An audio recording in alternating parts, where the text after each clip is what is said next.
এ যেন এক বিস্ময়কর গ্রাম। খাল, বিল, নদী, মাঠ সবই রয়েছে, কিন্তু নেই কোনো মানুষ। ঝিনাইদহের কোটচাঁদপুর উপজেলার এলাঙ্গি ইউনিয়নে অবস্থিত মঙ্গলপুর। নামে মঙ্গল থাকলেও ইতিহাসে জমে আছে অমঙ্গল আর আতঙ্কের দীর্ঘ ছায়া। সরকারি নথিতে গ্রামের অস্তিত্ব থাকলেও বাস্তবে এ সময়ে হারিয়ে গেছে মানুষের কোলাহল, হাসি আর উৎসবের রং। একসময় হিন্দু মুসলমান মিলিয়ে ছিল ব্যস্ত জনপদ। উৎসব, পার্বণ, সামাজিক আয়োজন আর কৃষিকাজে মুখর ছিল গ্রামটি। কিন্তু বহু বছর আগেই হঠাৎ করে কলেরা ছড়িয়ে পড়ে মহামারী রূপে। একের পর এক মৃত্যুর খবরে গ্রাম জুড়ে নেমে আসে ভয়াবহ আতঙ্ক। তখন গুজব ছড়ায় খাল, বিল, পুকুর আর কুয়ার পানি নাকি বিষাক্ত হয়ে গেছে, এখানে থাকলে নিশ্চিত মৃত্যু।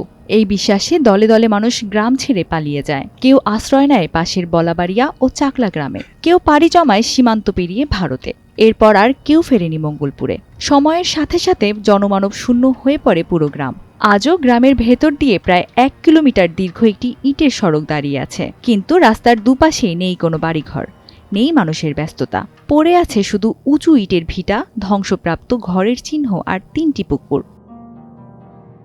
এখন মঙ্গলপুর পরিণত হয়েছে বিস্তীর্ণ ফসলি মাঠে। মসুর ডাল, ভুট্টা, কলা আর আখের সবুজে ঢেকে গেছে জনপদের স্মৃতি। এক কোণে দাঁড়িয়ে থাকা দরগাহর মিনার, আর তাতে লেখা ইয়াল্লাহ, দরবার শরীফ মিনার, যেন নীরবে সাক্ষ্য দিচ্ছে হারিয়ে যাওয়া মানুষের জীবনের। একসময়ের জনবহুল মঙ্গলপুর আজ ইতিহাস আর আতঙ্কের গল্প বুকে নিয়ে দাঁড়িয়ে আছে। নীরব, নিঃসঙ্গ, কিন্তু গভীর রোমাঞ্চে ভরা এক জনপদ। Sanjida Labony, Times today.